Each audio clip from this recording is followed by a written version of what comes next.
안녕하세요. 말하지 않아도 괜찮은 시간 여백입니다. 당신은 오늘 누군가에게 힘들다는 말을 했습니까? 아침부터 몸이 무겁다고, 요즘 잠을 잘 못 잔다고, 관절이 아프다고, 자식들이 연락도 없다고, 친구를 만나도 그 말을 하고, 배우자 앞에서도 그 말을 반복합니다. 처음에는 공감을 구하려던 말이 어느새 습관이 되고, 습관이 된 말은 당신이 누구인지를 규정하기 시작합니다. 그리고 이상한 일이 벌어집니다. 말을 할수록 사람들이 멀어지고, 이해받으려 할수록 오히려 고립됩니다. 왜 그럴까요? 당신이 거짓말을 해서가 아닙니다. 정말로 힘들고, 정말로 외롭고, 정말로 아프기 때문입니다. 문제는 그 진실을 말하는 방식에 있습니다. 니체는 이것을 가장 위험한 인간의 본능 중 하나로 보았습니다. 약함을 드러내는 것, 고통을 호소하는 것, 동정을 구하는 것, 이 모든 것이 관계 속에서 당신을 점점 더 취약하게 만들고, 결국에는 당신 스스로를 무력한 존재로 고정시킨다는 것입니다. 이번 회차에서 우리가 다룰 문제는 바로 이것입니다. 왜 우리는 약점을 드러낼수록 관계에서 불리해지는가? 그리고 니체가 징징대지 마라고 경고했을 때 그는 정확히 무엇을 말하려 했던 것인가? 한번 들여다보겠습니다. 1장. 고통을 말하는 자는 고통을 2배로 산다. 니체는 인간적인, 너무나 인간적인에서 인간의 언어 습관을 해부합니다. 그 중에서도 그가 가장 경계한 것은 고통의 반복적 표현이었습니다. 그는 이렇게 말합니다. 고통을 말하는 자는 그 고통을 2배로 산다. 한 번은 몸으로, 한 번은 말로. 이 문장은 단순한 비유가 아닙니다. 니체는 언어가 현실을 재생산한다고 보았습니다. 당신이 나는 외롭다고 말할 때, 당신은 단지 사실을 전달하는 것이 아니라 그 외로움을 다시 한번 경험하고 있는 것입니다. 말은 기억을 불러오고, 기억은 감정을 불러오고, 감정은 다시 말이 됩니다. 이 순환 속에서 고통은 점점 더 선명해지고, 당신은 점점 더 그 고통에 갇혀버립니다. 그런데 왜 사람들은 이런 줄 알면서도 계속 자신의 고통을 말할까요? 니체는 여기서 인간의 가장 교묘한 본능을 발견합니다. 바로 동정을 통한 권력 욕구입니다. 고통을 말하는 것은 타인의 주의를 끌고 타인의 에너지를 자신에게 쏟아지게 만드는 가장 확실한 방법입니다. 아픈 사람은 돌봄을 받고, 약한 사람은 보호를 받고, 외로운 사람은 위로를 받습니다. 이것은 일종의 거래입니다.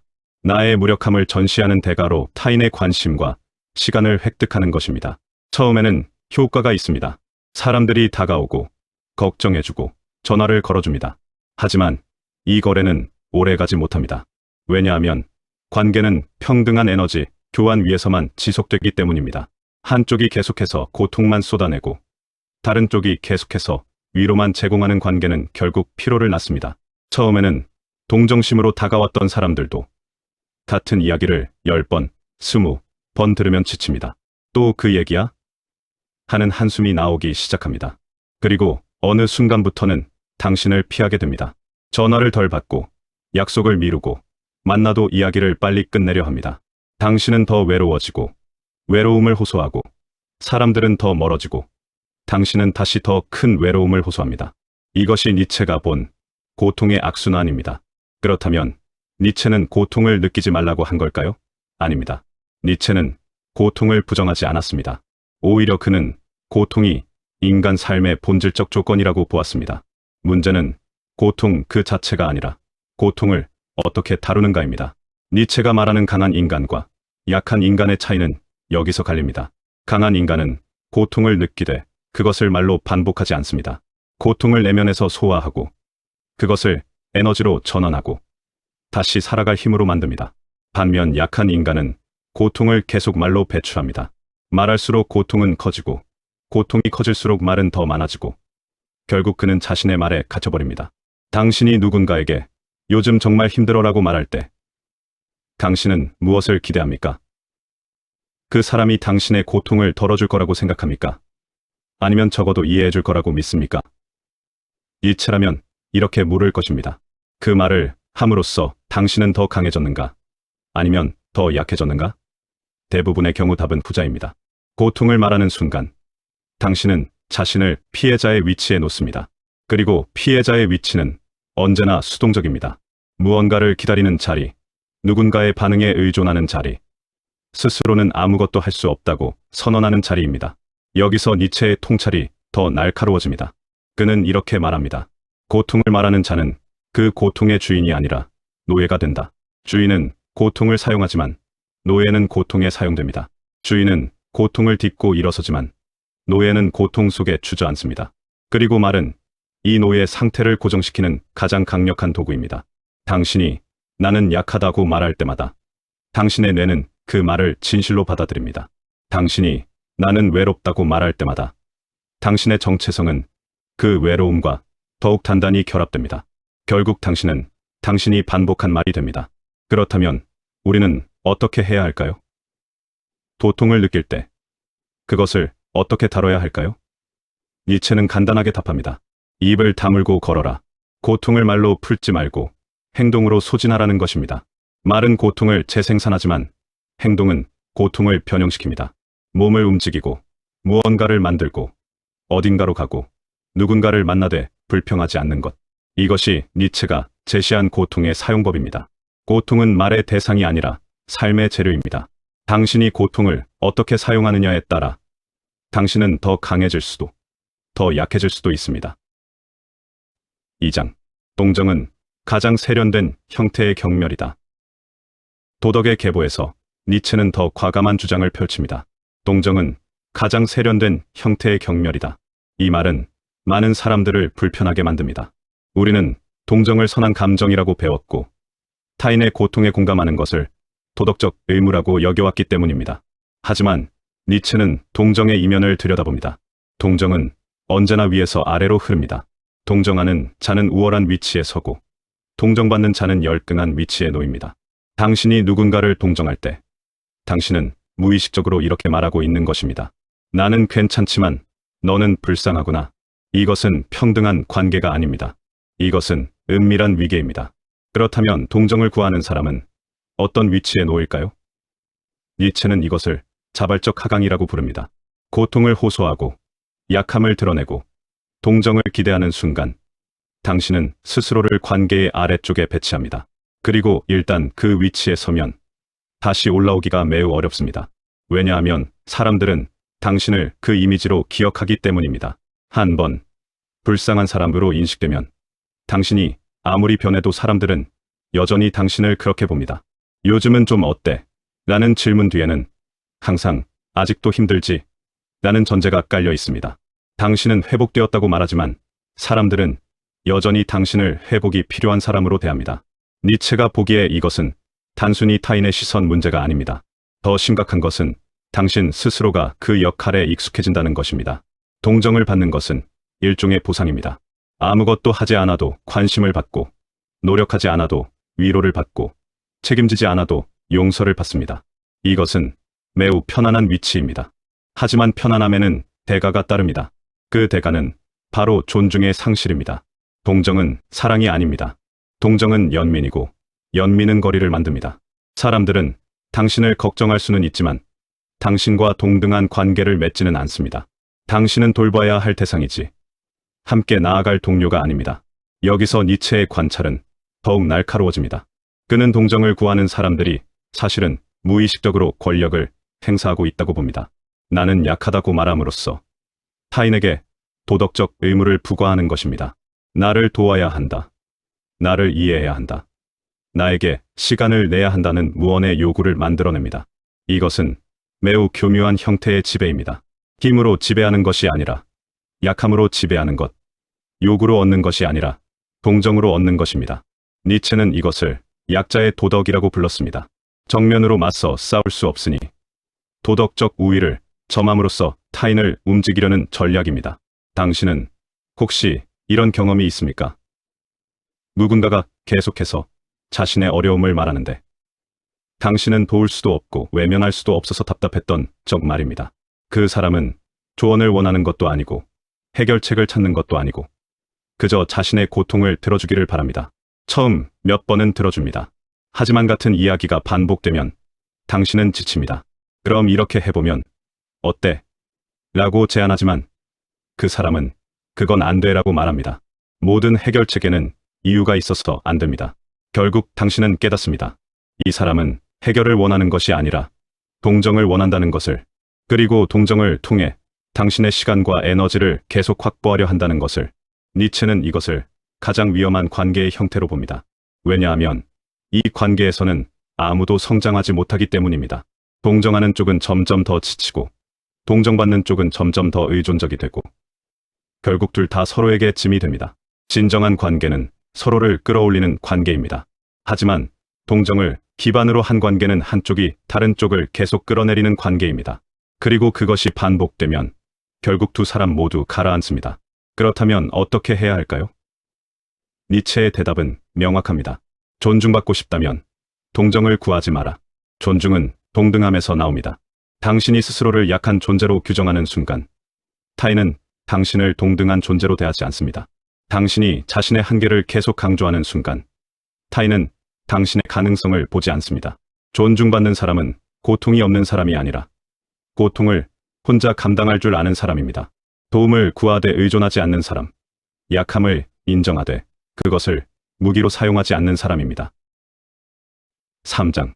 힘의 의지는 말이 아니라 행동으로 증명된다. 니체 철학의 핵심 개념 중 하나는 힘의 의지입니다. 이것은 단순한 권력욕이나 지배욕이 아닙니다. 니체가 말하는 힘이란 스스로를 극복하고 성장하려는 본능적 충동입니다. 모든 생명체는 더 강해지고 더 확장되고 더 많은 것을 할 수 있는 존재가 되려는 근본적 욕구를 가지고 있습니다. 이것이 삶의 본질입니다. 문제는 이 힘의 의지가 왜곡될 수 있다는 것입니다. 그리고 가장 흔한 왜곡의 형태가 바로 말을 통한 힘의 주장입니다. 인간적인 너무나 인간적인에서 니체는 이렇게 말합니다. 강한 사람은 자신의 힘을 증명할 필요가 없다. 약한 사람만이 끊임없이 자신을 설명한다. 이것은 매우 중요한 통찰입니다. 진짜 강함은 말이 필요 없습니다. 행동이 곧 증명이기 때문입니다. 하지만 약한 사람은 말로 자신을 포장합니다. 나는 이렇게 힘들었어도 견뎌냈어. 나는 이런 어려움 속에서도 살아왔어라고 반복해서 말합니다. 이것은 실제로는 힘의 과시가 아니라 약함의 고백입니다. 왜냐하면 진정으로 강한 사람이라면 그 고통을 말할 필요조차 느끼지 않기 때문입니다. 당신은 일상에서 이런 패턴을 관찰할 수 있습니까? 누군가와 대화할 때 상대방이 계속해서 자신의 과거 고생담을 늘어놓는다면 그것은 무엇을 의미할까요? 니체라면 이렇게 해석할 것입니다. 그 사람은 현재 자신이 충분히 인정받지 못한다고 느끼고 있고 과거의 고통을 증거로 제시함으로써 타인의 인정을 얻으려 한다고 말입니다.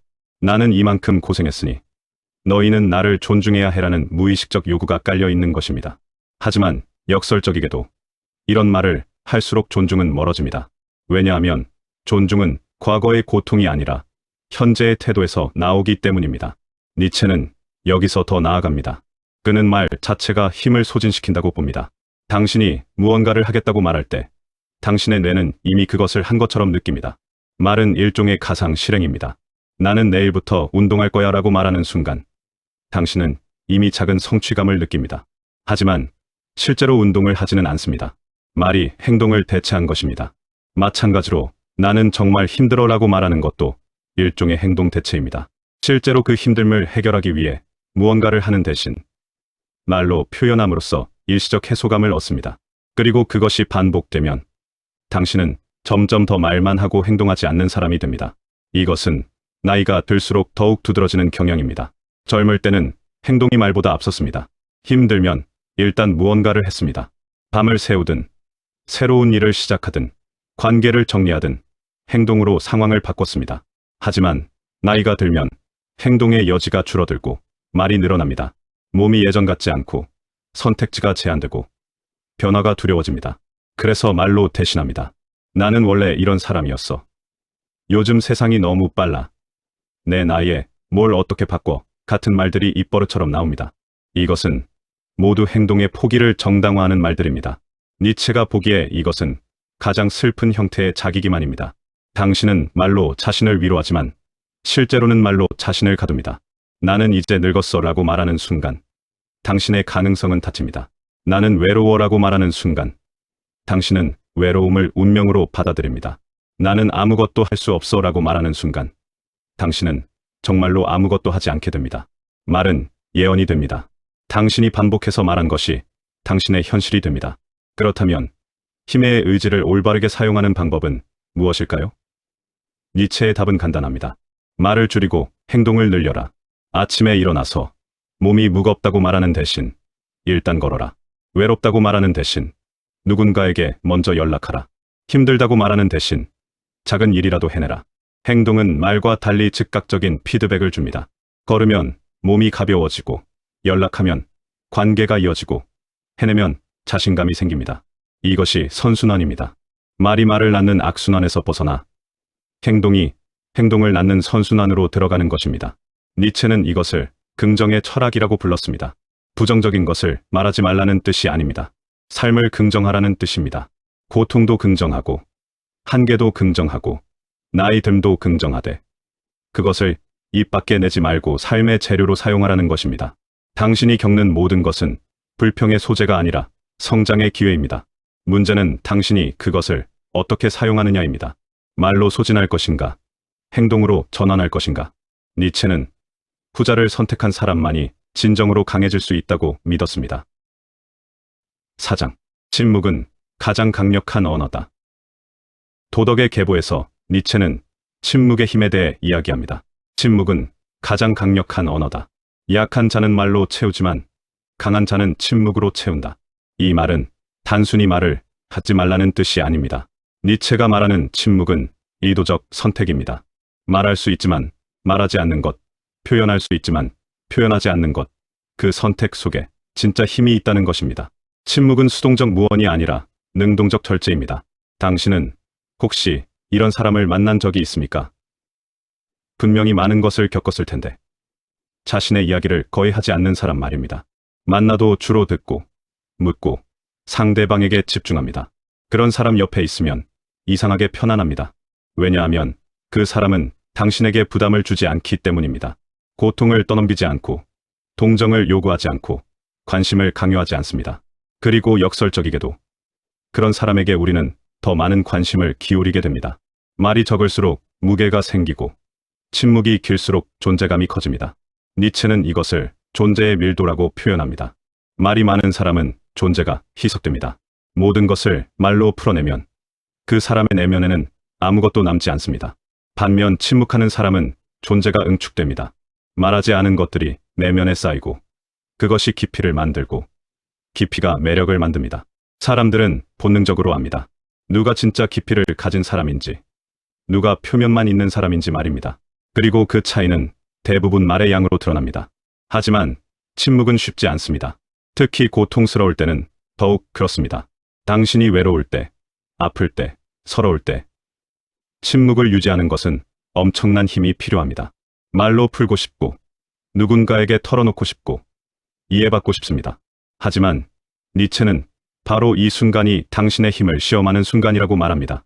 침묵할 수 있는가, 없는가. 이것이 강함과 약함을 가르는 경계선입니다. 침묵은 단순히 입을 다무는 것이 아니라 내면의 혼란을 혼자 감당하는 것입니다. 그리고 그것을 감당할 수 있을 때 당신은 비로소 타인에게 의존하지 않는 독립적 존재가 됩니다. 물론 니체는 모든 대화를 거부하라고 말하지 않습니다. 진정한 대화, 즉 서로를 성장시키는 대화는 필요합니다. 하지만 그런 대화와 불평의 쏟아냄은 전혀 다릅니다. 진정한 대화는 평등한 교환입니다. 당신이 말하고 상대방이 말하고 둘 다 무언가를 얻어갑니다. 하지만 불평의 쏟아냄은 일방적 배출입니다. 당신은 내보내기만 하고 상대방은 받기만 합니다. 이것은 대화가 아니라 소진입니다. 당신의 에너지를 상대방에게 떠넘기는 것입니다. 니체가 제시하는 침묵의 기술은 이렇습니다. 첫째, 말하기 전에 스스로에게 묻습니다. 이 말이 상황을 바꿀 수 있는가? 만약 답이 아니오라면 말하지 않습니다. 둘째, 말하고 싶은 충동이 들 때 그 충동의 이유를 파악합니다. 나는 정말 이해받고 싶은가? 아니면 그냥 동정받고 싶은가? 만약 후자라면 침묵을 선택합니다. 셋째, 침묵이 불편할 때 그 불편함을 견딥니다. 불편함은 성장의 신호입니다. 말로 즉각 해소하는 대신 그것을 내면에서 소화합니다. 이것을 실천하면 놀라운 변화가 일어납니다. 첫째, 사람들이 당신을 다르게 대하기 시작합니다. 불평이 줄어들면 존중이 늘어납니다. 둘째, 당신 스스로가 달라집니다. 말로 고통을 반복하지 않으니 고통이 실제로 줄어듭니다. 셋째, 관계가 바뀝니다. 의존에서 독립으로, 피로에서 에너지로, 짐에서 동반자로 전환됩니다. 침묵은 단순히 말을 안 하는 것이 아니라 새로운 방식으로 존재하는 것입니다. 니체는 이렇게 말합니다. 말이 필요 없는 사람이 가장 많은 것을 가진 사람이다. 당신이 말로 채워야 할 것이 없을 때, 당신은 이미 충분한 사람입니다. 당신이 침묵할 수 있을 때, 당신은 이미 강한 사람입니다. 그리고 당신이 혼자 견딜 수 있을 때, 당신은 뒤로서 진정으로 타인과 함께할 수 있는 사람이 됩니다. 역설적이지만 가장 깊은 연결은 의존이 아니라 독립에서 시작됩니다. 5장. 자기 극복은 말이 아니라 침묵 속에서 일어난다. 니체 철학의 최종 목표는 자기 극복입니다. 인간적인 너무나 인간적인에서 그는 이렇게 말합니다. 인간은 극복되어야 할 무엇이다. 이것은 현재의 당신을 부정하라는 뜻이 아닙니다. 오히려 현재의 당신을 딛고 더 나은 당신이 되라는 뜻입니다. 그리고 그 극복은 말로 선언되는 것이 아니라 침묵 속에서 조용히 일어나는 것입니다. 당신이 나는 변할 거야 라고 말할 때 실제로 변화가 일어날까요? 대부분의 경우 그렇지 않습니다. 말은 변화의 환상을 만들지만 실제 변화를 만들지는 못합니다. 진짜 변화는 말없이 시작됩니다. 어느 날 아침, 당신은 그냥 일어나서 다르게 행동합니다. 선언 없이, 다짐 없이 그냥 합니다. 그리고 그것이 며칠, 몇 주, 몇 달 반복되면 어느새 당신은 다른 사람이 되어 있습니다. 니체는 이것을 조용한 혁명이라고 불렀습니다. 요란하지 않지만 근본적인 변화, 타인에게 보이지 않지만 자신에게는 명확한 변화입니다. 자기 극복에서 가장 먼저 극복해야 할 것은 말 습관입니다. 당신이 매일 반복하는 말들, 나는 안 돼, 나는 늙었어, 나는 외로워, 나는 힘들어 같은 말들 말입니다. 이 말들은 단순한 표현이 아니라 자기 최면입니다. 당신이 그 말을 반복할수록 당신의 뇌는 그것을 사실로 고정시킵니다. 신경과학에서 이것을 신경가소성이라고 부릅니다. 당신이 반복하는 생각과 말이 뇌의 회로를 만들고 그 회로가 당신의 현실을 만듭니다. 그러므로 자기 극복의 첫 단계는 이 회로를 끊는 것입니다. 말을 바꾸는 것이 아니라 아예 말하지 않는 것입니다. 니체는 이것을 부정의 힘이라고 표현합니다. 무언가를 하라고 억지로 노력하는 것보다 무언가를 하지 않기로 결정하는 것이 더 강력하다는 것입니다. 불평하지 않기, 변명하지 않기, 과거를 들먹이지 않기, 이런 하지 않기의 실천이 쌓이면 자연스럽게 새로운 공간이 생깁니다. 말로 채워졌던 시간과 에너지가 비워지면 그곳에 새로운 것이 들어올 수 있습니다. 새로운 생각, 새로운 행동, 새로운 습관들이 말입니다. 하지만 이것은 쉬운 일이 아닙니다. 특히 당신이 평생 말로 자신을 표현해왔다면 침묵은 마치 존재의 소멸처럼 느껴질 수 있습니다. 말하지 않으면 나는 누구인가? 하는 두려움이 생깁니다. 니체는 이것을 정확히 이해했습니다. 그래서 그는 자기 극복을 죽음과 재탄생에 비유했습니다. 옛날에 당신이 죽어야 새로운 당신이 태어날 수 있습니다. 말 많던 당신이 침묵해야 침묵 속에서 진짜 당신이 드러날 수 있습니다. 그렇다면 구체적으로 어떻게 시작해야 할까요? 니체는 작은 실천을 강조합니다. 거창한 결심이 아니라 일상의 작은 변화 말입니다. 예를 들어 오늘 하루만이라도 불평을 하지 않기로 합니다. 몸이 아파도, 날씨가 나빠도, 사람들이 짜증나도 말하지 않습니다. 그냥 견딥니다. 처음에는 매우 불편할 것입니다. 말하고 싶은 충동이 목까지 차오를 것입니다. 하지만 그것을 삼킵니다. 그리고 그날 저녁, 당신은 놀라운 발견을 합니다. 말하지 않았는데도 하루가 지나갔고 오히려 마음이 더 가볍다는 것을 말입니다. 이것이 반복되면 당신은 새로운 패턴을 발견합니다. 말하지 않으면 고통이 줄어든다는 것, 침묵하면 에너지가 보존된다는 것, 불평을 멈추면 관계가 편해진다는 것을 체험하게 됩니다. 그리고 이 체험이 쌓이면 당신은 더 이상 옛날 방식으로 돌아가고 싶지 않게 됩니다. 왜냐하면 새로운 방식이 명백히 더 낫기 때문입니다. 이것이 니체가 말한 가치의 전도입니다. 당신이 중요하다고 생각했던 것들, 즉 말하기, 표현하기, 이해받기가 실은 그렇게 중요하지 않았다는 것을 깨닫는 것입니다. 니체는 자기 극복의 최종 단계를 이렇게 설명합니다. 당신이 더 이상 자신을 설명할 필요가 없을 때 당신은 자유로워진다. 자유란 무엇입니까? 타인의 시선에서 벗어나는 것, 타인의 평가에 흔들리지 않는 것, 타인의 동정을 필요로 하지 않는 것입니다. 그리고 그런 자유는 말을 통해 얻어지는 것이 아니라 침묵을 통해 얻어집니다. 당신이 말하지 않아도 괜찮다고 느낄 때 당신은 이미 충분한 사람입니다. 당신이 이해받지 않아도 괜찮다고 받아들일 때 당신은 이미 완전한 사람입니다. 마지막으로 니체는 이렇게 묻습니다. 당신은 침묵 속에서 자신과 함께 있을 수 있는가? 이것이 자기 극복의 진정한 시험입니다. 말이 없어도, 타인이 없어도, 외부 자극이 없어도 당신은 당신 자신과 평화롭게 있을 수 있습니까? 만약 그렇다면 당신은 이미 니체가 말한 강한 인간입니다. 만약 그렇지 않다면 지금부터라도 시작하면 됩니다. 침묵을 연습하고 고독을 견디고 스스로와 마주하는 것을 말입니다. 그 과정은 고통스럽지만 그 끝에는 당신이 상상하지 못했던 자유와 힘이 기다리고 있습니다.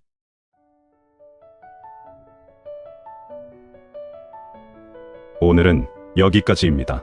마음이 복잡해지는 날, 다시 오셔도 괜찮습니다.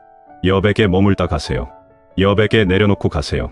여러분의 구독과 좋아요는 여백이 문장을 준비함에 있어 큰 도움이 됩니다. 감사합니다. 여백이었습니다.